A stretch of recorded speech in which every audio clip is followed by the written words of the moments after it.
Bonjour les amis, je m'appelle Sylvie, j'habite en Angleterre et je suis maman de 2 grandes filles et je suis une amie de Lyle et Gisèle et aujourd'hui je vais vous lire l'histoire La fille du désert, un conte d'Idriss Lahore illustré par Marie-Pierre et Maureen.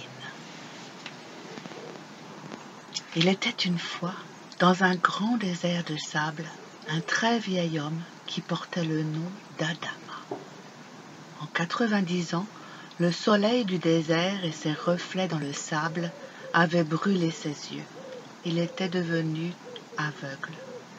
Il était le chef d'une tribu de Touaregs, ces nobles guerriers du désert qui sillonnent les grandes étendues de sable sur le dos de leurs dromadaires, allant d'oasis en casbah, de point d'eau en marché.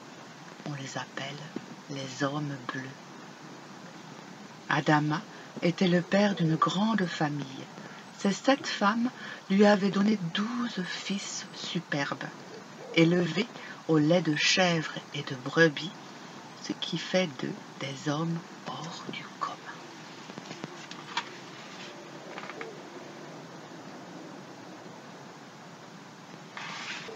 Adama était très fier de ses fils, mais sa plus grande joie lui venait de sa fille unique, Aysol, dont le nom signifiait « lumière de la lune ». C'était la plus belle fille du monde, belle comme un coucher de soleil, avec un visage lisse comme les dunes du désert et un corps fin de gazelle sauvage.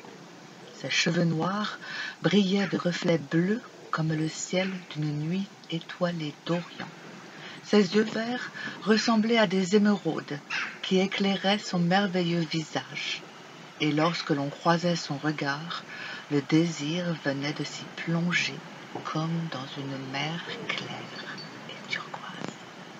Aysol était toujours gai et chantait sans cesse, faisant la joie de son vieux père, de ses 12 frères et de toute la tribu.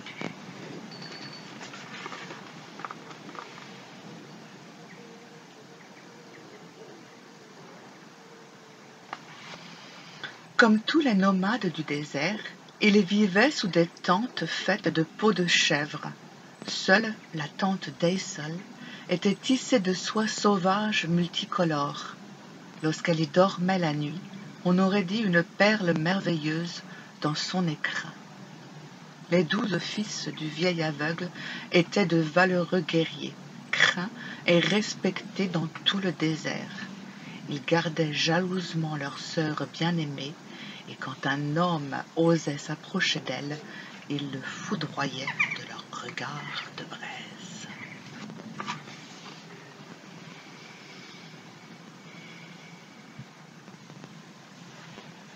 Un jour, Aysol tomba gravement malade. Elle sombra dans un sommeil profond, et rien ne semblait jamais pouvoir l'en éveiller. On fit venir les plus grands médecins. Ils furent impuissants à la guérir. On décida alors d'aller chercher le fils du prince des Berbères.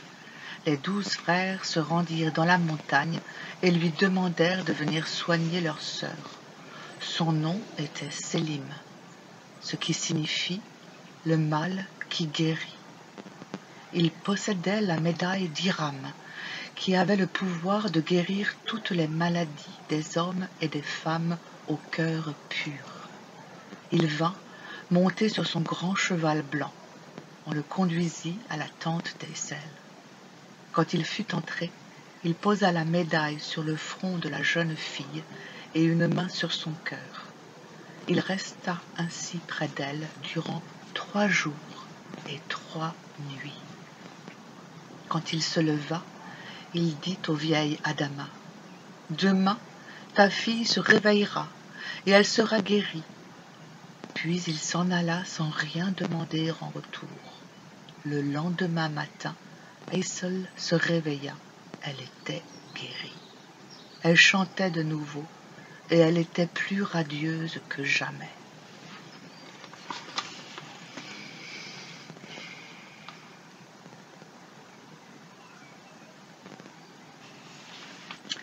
vint la grande fête du sable.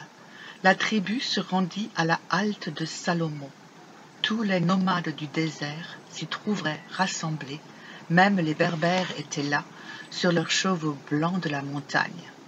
Ils étaient menés par un beau jeune homme aux cheveux blonds et aux yeux bleus, Sélim, le fils de leur prince.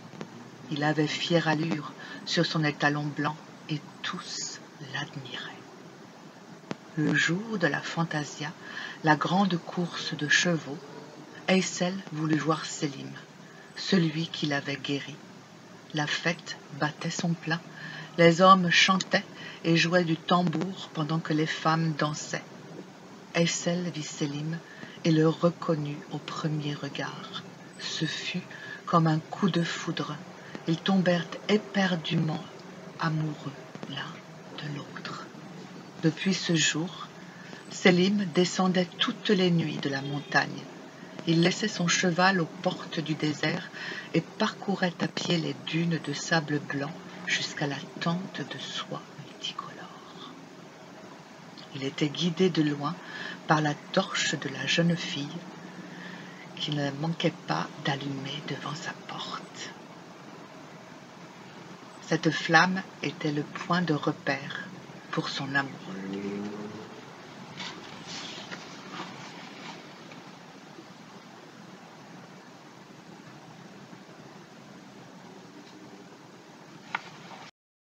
Un jour, intrigué par cette torche qui brûlait tous les soirs, un des frères d'Aysel fit le guet.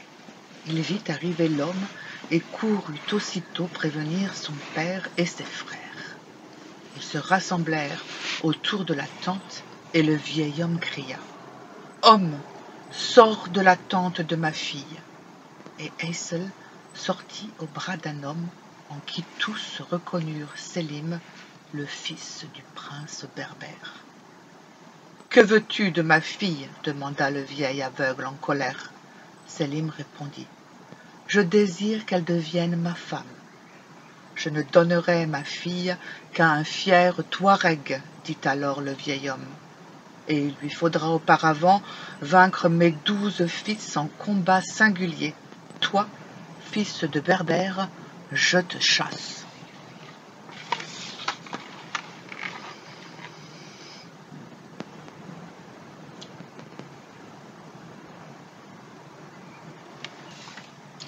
Malgré les pleurs et les supplications d'Aysel, Sélim fut battu, puis les 12 frères le traînèrent dans le sable jusqu'au pied des montagnes. Ils lui laissèrent pourtant la vie par reconnaissance pour la guérison de leur sœur.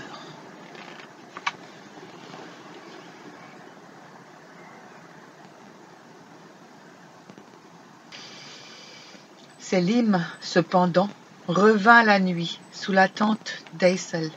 Alors le vieil Adama décida d'un stratagème pour se débarrasser définitivement du prétendant. Une nuit, il fit éteindre la torche devant la tente de la jeune fille et pour tromper Sélim en fit placer une autre au-delà des dunes. Quand Sélim arriva à cet endroit, l'aîné des fils l'attendait et le combat s'engagea. Sélim en sortit vainqueur, et alors qu'il éteignait sa torche, il aperçut au loin, au-delà des dunes, une seconde flamme. Il pensa que c'était Aysel et se dirigea vers elle. Mais c'était le second fils qui l'attendait pour un nouveau combat.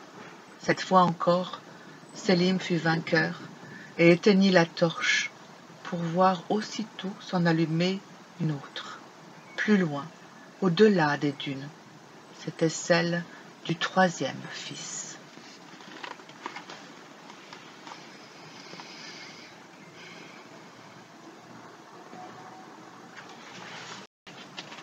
C'est ainsi que Sélim dut vaincre l'un après l'autre les 12 fils d'Adama.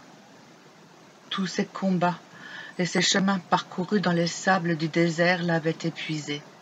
Lorsqu'il atteignit enfin la 13e torche, il vit, assis près d'elle, le vieil Adama. Alors, à bout de force, Ayant perdu tout son sang par les 12 blessures infligées par les 12 frères, il s'écroula. C'est à cet endroit même qu'il fut enterré avec la médaille d'Hiram. Ce lieu dans le désert n'est connu que des initiés et des maîtres.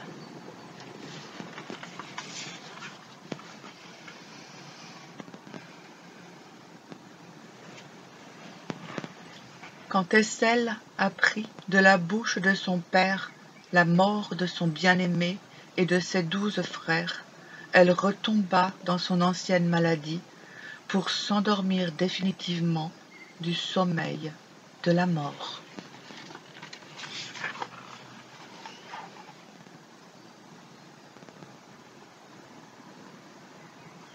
Adama sut alors que sa dernière heure était proche.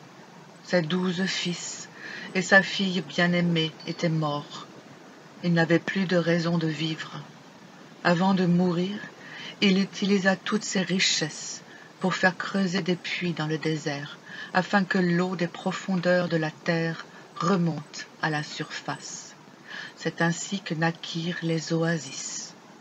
Depuis cette époque, les Touaregs racontent que l'âme du vieil Adama pénètre dans le cœur des dromadaires et des chevaux du désert pour les guider vers les sources des oasis. C'est aussi depuis cette époque que les voyageurs du désert voient s'allumer et s'éteindre dans le ciel les 13 torches, les unes après les autres, comme des étoiles filantes. Et la nuit, on entend encore, comme portés par le vent, les appels de Sélim et les pleurs d'Aïssol.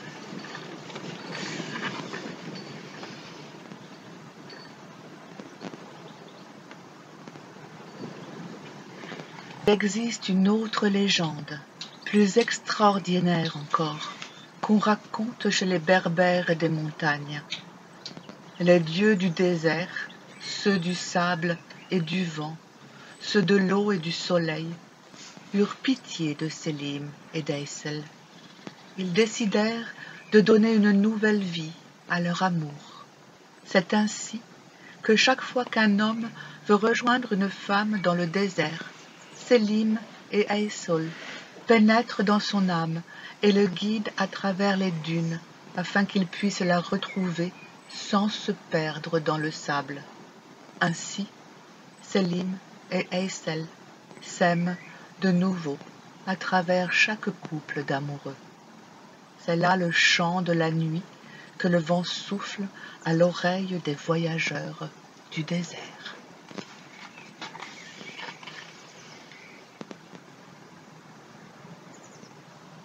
Et voilà, mes amis, cette belle histoire de la fille du désert. Je vous retrouverai un autre jour pour une autre histoire.